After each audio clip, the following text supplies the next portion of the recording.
Hey, my friends on C506. I know a lot of our audience is a big fan of Batman. Well, who's not? And well, this is this movie based on one of its classic stories called The Long Halloween. And well, if you had a chance to watch it or hear something, well, you know for sure that's the DC animated universe is well by far the best of the animated universes. And here we have Mr. Michael Gatt, who's the main composer of the soundtrack of Batman: The Long Halloween. Michael, how you doing? I'm doing great, Luis. Thank you so much for having me. I'm really happy to be here. Oh, well, thank you for accepting the invite. Okay, how familiar were you with Batman and the Long Halloween before getting the score for this one? Have you read the comic book before? I mean, in a specific, the Long Halloween?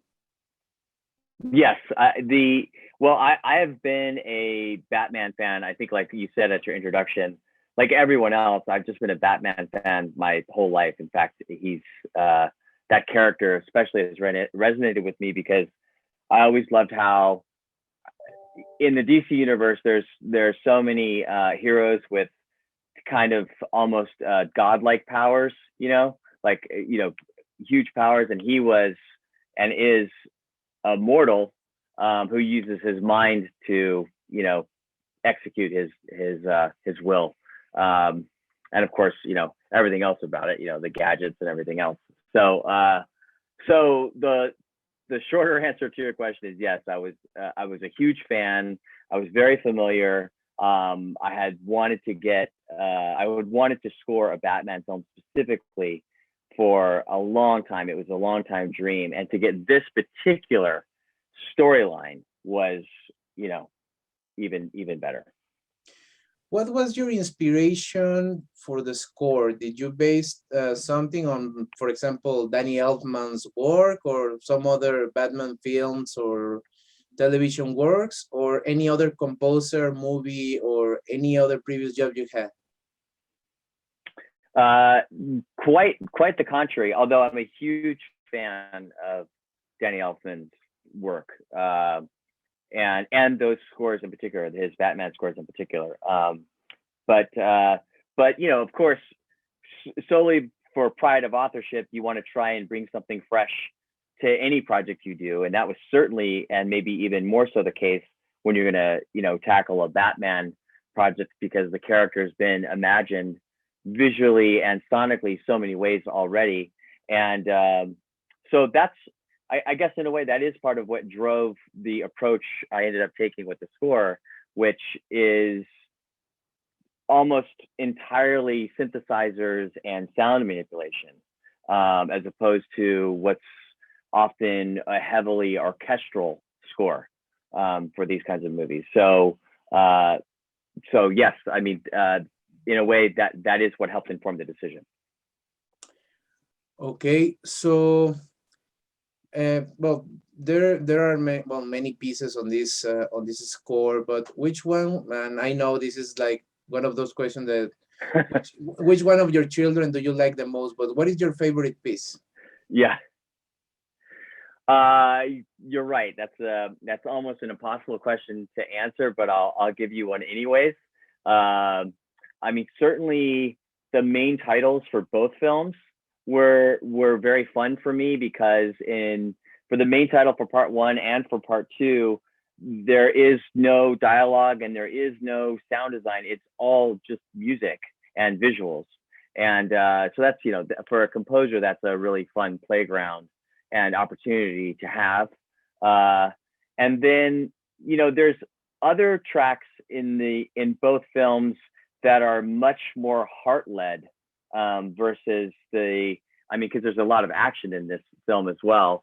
So there's a cue called Selina's Secret when Catwoman and Batman are up high, and she's divulging to him, well, I don't want to do any spoilers here, so that's one.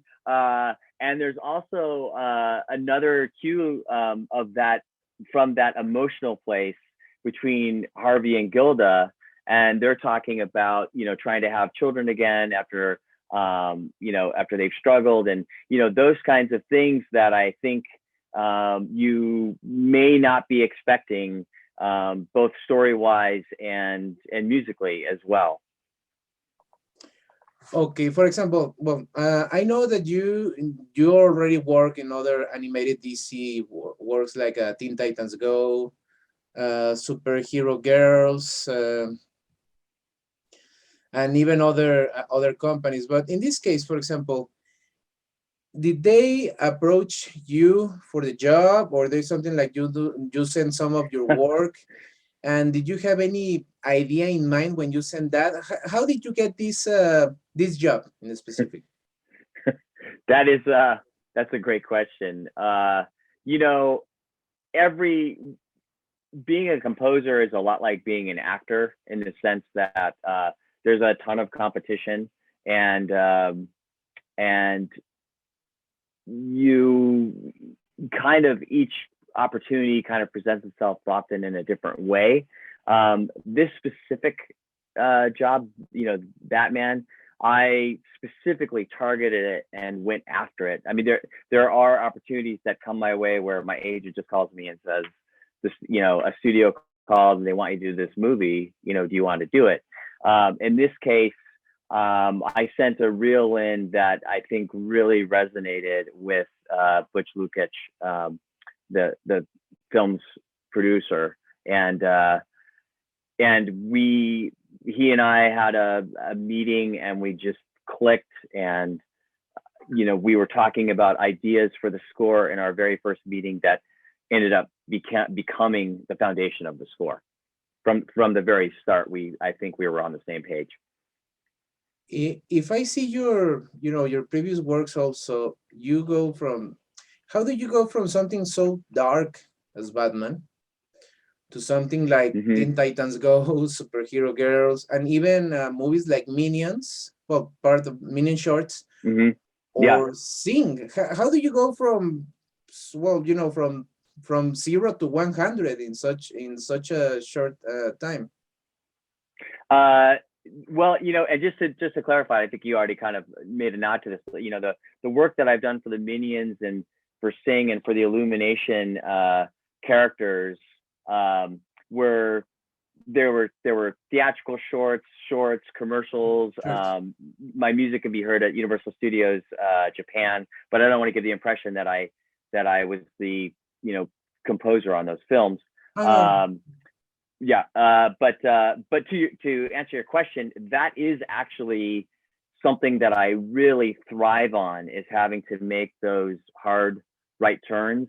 Both in what I'm working on and what I'm creating. So to give you an example, I was working on a Minions project, and at the same time, I was scoring a television show called Blood Drive. And Blood Drive is a live action horror anthology about cars that run on human blood. But at its heart, it's a comedy. I mean, it was a really diverse show, but there was a lot of heavy gore in it. And then so I would be scoring Minions in the morning and scoring Blood Drive in the afternoon. And I found that that what happened for me as an artist was that there was a real, I think the art happens when you get away from it. So, for example, if I'm out walking my dogs or, hanging out with my wife, that might be when actually the music's being written in my mind. And then I come back and I actually do the work. And I think the same thing happens when you're working on multiple projects that are very different from each other, is that while I'm taking a break from Minions to work on, to score Blood Drive, the Minions are still like kind of running in the background in my head, without getting too like ethereal here. So I don't know if that answers your question, Luis, but basically, you just I think all acts of creation feed each other, is, I guess, would be the short answer to that question. Oh, okay. In this case, well, are you only right now scoring? Well, shorts, movies, TV series, or have you been working as a composer, for example, for mainstream artists or something like that, or right now you're just only doing scores? Well, the majority of my work currently is for long form film and television. Mhm. Uh, but my background is in playing in bands. I wrote, I scored commercials and jingles for many years. I produced radio spots. Uh, I scored a lot of documentaries. I did a lot of scoring for Shark Week. Um, so, and I think what you're hearing is what happens, I think, to any aspiring artist when they just say yes to opportunities. So that's kind of been the chronology of my career, and each one I think builds on the next. So when I write for film and television now, I'm drawing on that past work, that past experience. Oh, okay. This is a question I always do to artists, writers, composers, Okay.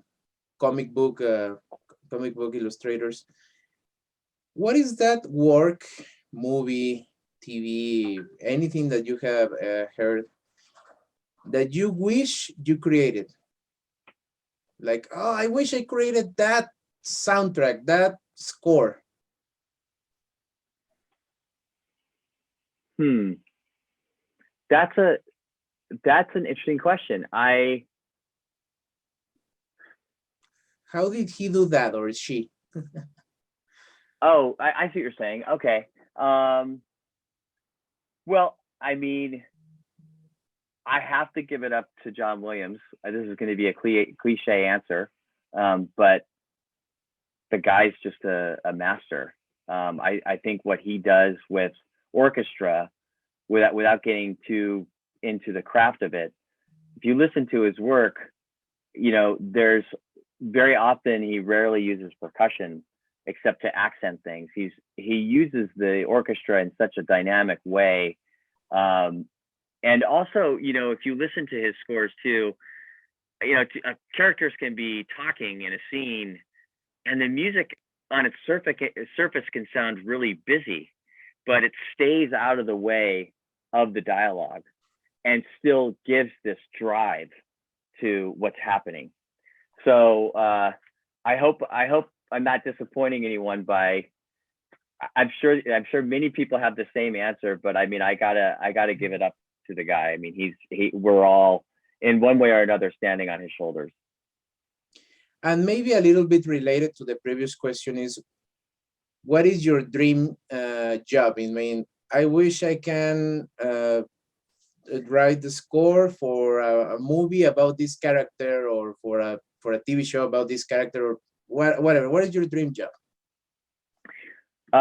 This scoring Batman was my dream job.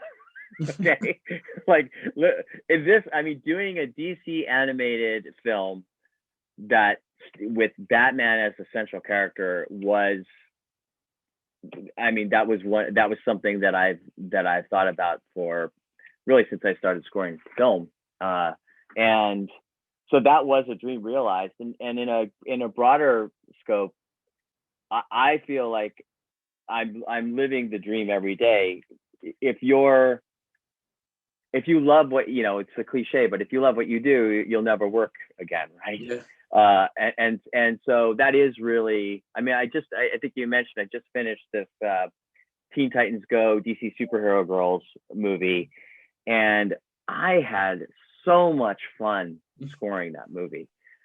But I could say the same thing about the Batman films or about the Superhero Girls TV series or Blood Drive. I mean, it's such a wonderful process. You get to work with great people, and you get to help tell stories, which is I think what we are all trying to do in this world. For these works, do they give you the finished animation, or they just give you the script so you can, start thinking about how to musicalize the moment? The it's different with every project, and especially in animation, you can certainly get receive picture in various stages. So very often it's not final picture that I'll receive. or final dialogue.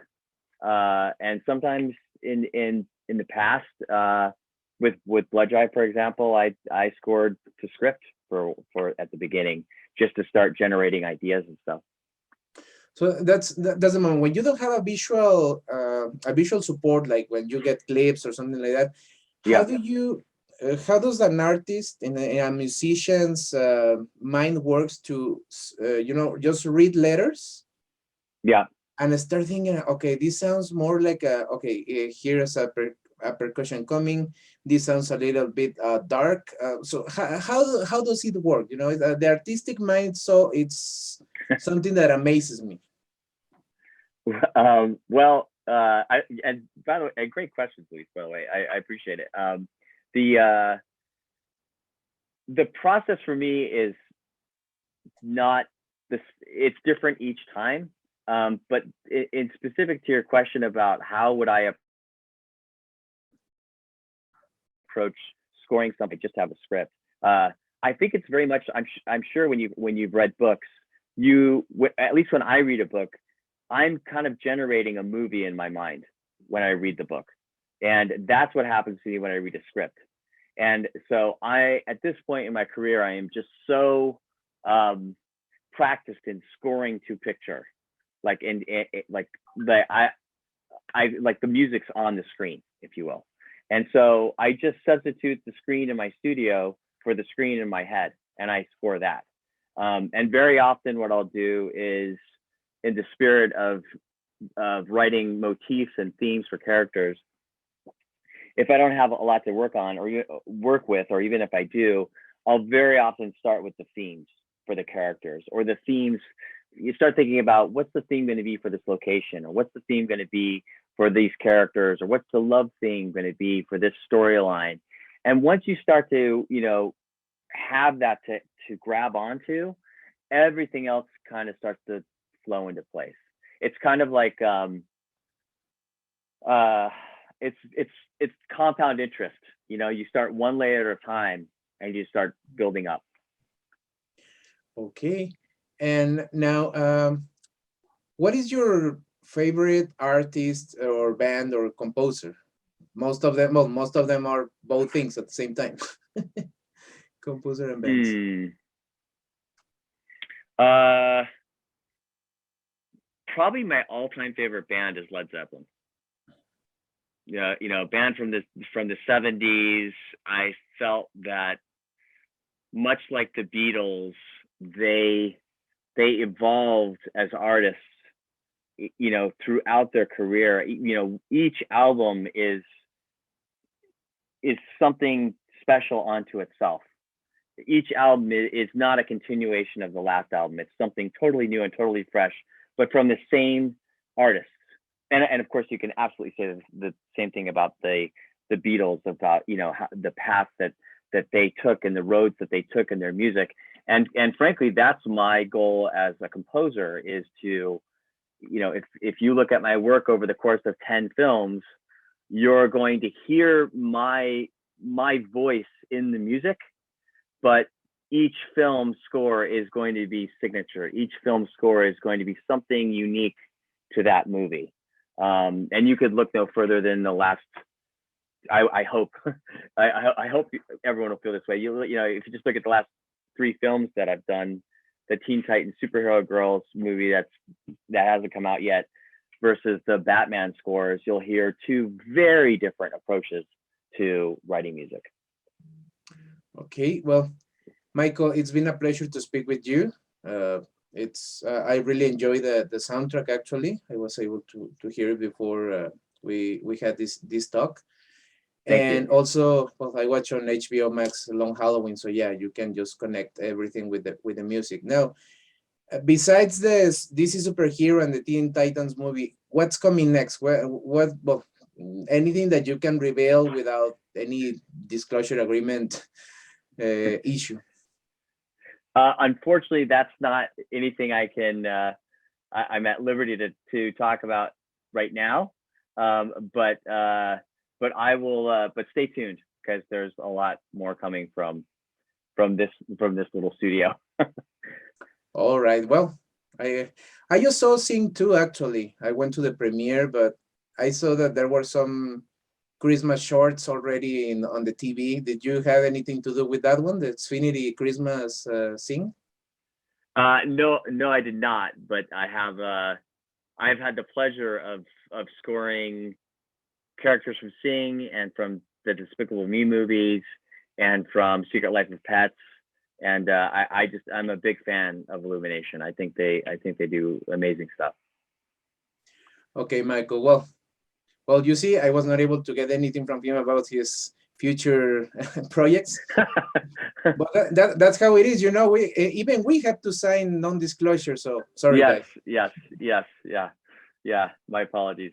No, that's okay, Michael. And thank you so much for this interview. And we'll be looking forward for your future works. It's been an absolute pleasure, and thank you so much for the time, Luis. I really appreciate it. Thank you, Michael. Bye bye. All right, cheers. Bye bye. Okay.